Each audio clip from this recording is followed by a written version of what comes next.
हमारे देश में कार्तिक पूर्णिमा का बहुत महत्व है। इसी दिन सिख धर्म के संस्थापक गुरु नानक देव जी का भी जन्मदिन मनाया जाता है। सिख धर्म से जुड़े करोड़ों लोगों के लिए गुरु नानक जयंती बड़ा पर्व है। इस दिन को प्रकाश पर्व के तौर पर भी मनाया जाता है। गुरु नानक जी से जुड़ी कई कहानियाँ हैं जो बेहद रोचक और मानवता के संदेश से भरपूर हैं।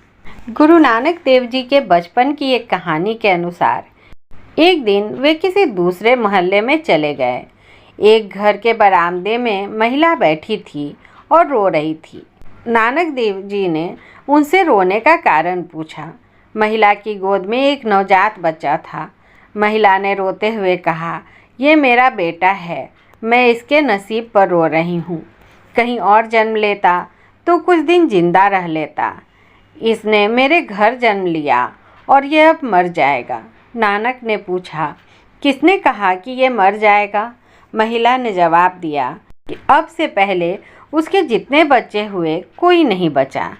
नानक जी ने बच्चे को गोद में उठाया और कहा, इसे तो मर जाना है ना, आप इसी बच्चे को मेरे हवाले कर दो। महिला ने हामी भर दी और नानक जी ने बच्चे का नाम मर्दाना रखा। नानक बोले, अब से यह मेरा है, मैं अभी इसे आपके पास छोड़ रहा हूँ। आगे जब इसकी ज़रूरत पड़ेगी मैं इसे ले जाऊँगा। यह कहकर नानक बाहर चले गए। उस बच्चे की मृत्यु नहीं हुई। वह बच्चा आगे चलकर नानक जी का परम मित्र और शिष्य बना। एक दूसरी कहानी लालची आदमी और कुएं का पानी है। गुरु नानक देव जी अपने शिष्यों के साथ यात्रा किया करते थे। एक बार वो एक गांव से गुजर रहे थे। उन्हें प्यास लगी। उन्हें पहाड़ी पर एक कुआं दिखाई दिया। गुरु नानक ने शिष्य को पानी लेने के लिए भेजा, लेकिन कुएं का मालिक लालची और धनी था। वो पानी के बदले पैसे लिया करता था। शिष्य उस आदमी के पास 3 बार पानी मांगने गया और तीनों बार उसने इनकार कर दिया। तब गुरुजी ने कहा कि ईश्वर हमारी मदद जरूर करेंगे। बताया जाता है कि इसके बाद नानक जी जहाँ खड़े थे वहाँ मिट्टी खोदना शुरू कर दिया। थोड़ा ही खोदा था कि वहाँ से अचानक साफ पानी निकलने लगा। गांव वाले भी यह देखकर हैरान रह गए। कुएं के मालिक को यह देखकर बहुत गुस्सा आ गया। उसने कुएं की तरफ देखा तो हैरान रह गया। कुएं का पानी कम होता जा रहा था, जबकि नानक जी द्वारा किए गए गड्ढे से पानी की धार बह रही थी। गांव वाले भी वहां पहुंचकर पानी पीने लगे। कुएं के मालिक ने गुरुजी की ओर जोर से पत्थर फेंका, लेकिन गुरुजी ने हाथ आगे किया तो पत्थर हाथ से टकराकर वहीं रुक गया। यह देख कुआं का मालिक नानक जी के चरणों पर आ गिरा। तब गुरुजी ने उसे समझाया कि किस बात का घमंड, तुम्हारा कुछ नहीं है। कुछ करके जाओगे तो लोगों के दिलों में हमेशा जिंदा रहोगे। एक और कथा नानक जी के आशीर्वाद नाम से प्रसिद्ध है। गुरु नानक देव जी अपने शिष्यों के साथ एक गांव पहुंचे। उस गांव के लोग एक दूसरे से दुर्व्यवहार करते थे। गांव के लोगों ने नानक जी के साथ भी बुरा बर्ताव किया। उनकी हंसी भी उड़ाने लगे। गुरु जी ने गांव वालों को दुर्व्यवहार न करने के लिए समझाने की कोशिश की, लेकिन उन पर कोई असर नहीं हुआ। जब गुरुजी वहां से जाने लगे तो उन्होंने लोगों को आशीर्वाद दिया, एक साथ एक जगह पर रहो। नानक आगे एक दूसरे गांव पहुंचे। वहां के लोगों ने गुरुजी की खूब सेवा की। जब गुरुजी के गांव छोड़ने का वक्त आया तब नानक जी ने आशीर्वाद में कहा, तुम सब उजड़ जाओ। उनके शिष्य हैरान रह गए। शिष्यों ने गुरुजी से सवाल किया। तब उन्होंने कहा, एक बात ध्यान रखो, सज्जन व्यक्ति जहाँ भी जाता है वो अपने साथ सज्जनता और अच्छाई लेकर जाता है। वो जहाँ भी रहेगा अपने चारों ओर प्रेम और सद्भाव का वातावरण बनाकर रखेगा। इसलिए मैंने सज्जन लोगों से भरे गांव के लोगों को उजड़ जाने के लिए कहा, ताकि वो जहाँ भी जाएं प्रेम का वातावरण बनाकर रखें। एक अन्य कथा काबा से संबंधित है।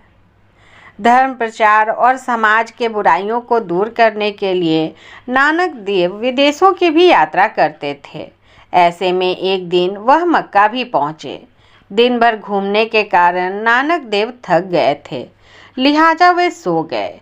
इसी समय इस्लाम के मानने वाले कुछ लोग वहां आ पहुंचे। उन्होंने गुरु नानक देव जी को जगाया और क्रोध में बोले कि तू कौन है, काफिर है जो अल्लाह के घर की तरफ पैर करके सो रहा है। नानक जी ने शांति से जवाब दिया, मैं दिन भर का थका हुआ हूँ, इसलिए सो गया। मुझे तो हर ओर ईश्वर नजर आता है, तुम ही बताओ किस ओर पैर करके सोऊं। इस पर उन लोगों को और गुस्सा आ गया। उन्होंने नानक जी के पैर पकड़कर काबा से उल्टी दिशा में घुमा दिया। जैसे ही वह नानक जी का पैर घुमाकर सीधे खड़े हुए, उन लोगों ने देखा कि अब जिधर नानक जी के पैर थे, काबा उसी ओर था। उन्हें लगा भ्रम हुआ। उन लोगों ने फिर नानक जी का पैर उल्टी दिशा में घुमा दिया, लेकिन फिर से काबा उसी ओर दिखने लगा जिस ओर नानक जी के पैर थे। अब उन्हें समझ आ गया था कि नानक जी कोई साधारण इंसान नहीं है, लिहाजा उन लोगों ने माफ़ी मांगी। इस घटना का जिक्र गुरु ग्रंथ साहिब में भी है। एक और कहानी पुरोहित और यज्ञोपवीत से संबंधित है। यह किस्सा भी नानक जी के बचपन से जुड़ा है। उनके पिता कल्याण राय ने उनका यज्ञोपवीत कराने के लिए अपने इष्ट संबंधियों और परिचितों को निमंत्रित किया। बालक नानक को आसन पर बिठाकर जब पुरोहितों ने उन्हें कुछ मंत्र पढ़ने को कहा तो उन्होंने उसका प्रयोजन पूछा। पुरोहित समझाते हुए बोले, तुम्हारा यज्ञोपवीत संस्कार हो रहा है। धर्म की मर्यादा के अनुसार यह पवित्र सूत का डोरा प्रत्येक हिंदू को इस संस्कार में धारण कराया जाता है। धर्म के अनुसार यज्ञोपवीत संस्कार पूर्ण होने के बाद तुम्हारा दूसरा जन्म होगा, इसलिए तुम्हें भी इसी धर्म में दीक्षित कराया जा रहा है। तब नानक जी ने सवाल किया, मगर यह तो सूत का है, क्या गंदा नहीं होगा? इस पर पुरोहितों ने कहा कि यह तो साफ भी हो सकता है। फिर नानक जी ने पूछा, और टूट भी सकता है ना? इस पर पुरोहित बोले, हाँ, पर नया भी तो धारण किया जा सकता है। नानक जी ने फिर कुछ सोचकर कहा, अच्छा, मृत्यु के बाद यह भी तो शरीर के साथ जलता होगा। यदि इसे धारण करने से भी मन, आत्मा, शरीर और स्वयं यज्ञोपवीत में पवित्रता नहीं रहती, तो इसे धारण करने से क्या लाभ? पुरोहित और अन्य लोग इस तर्क का उत्तर न दे पाए। तब बालक नानक बोले, यदि यज्ञोपवीत ही पहनाना है तो ऐसा पहनाओ कि जो न टूटे, न गंदा हो, न बदला जा सके, जो ईश्वर हो, जिसमें दया का कपास हो, संतोष का सूत हो। ऐसा यज्ञोपवीत ही सच्चा यज्ञोपवीत है। पुरोहित जी, क्या आपके पास ऐसा यज्ञोपवीत है? सब अवाक रह गए, क्योंकि किसी के पास इसका कोई उत्तर नहीं था।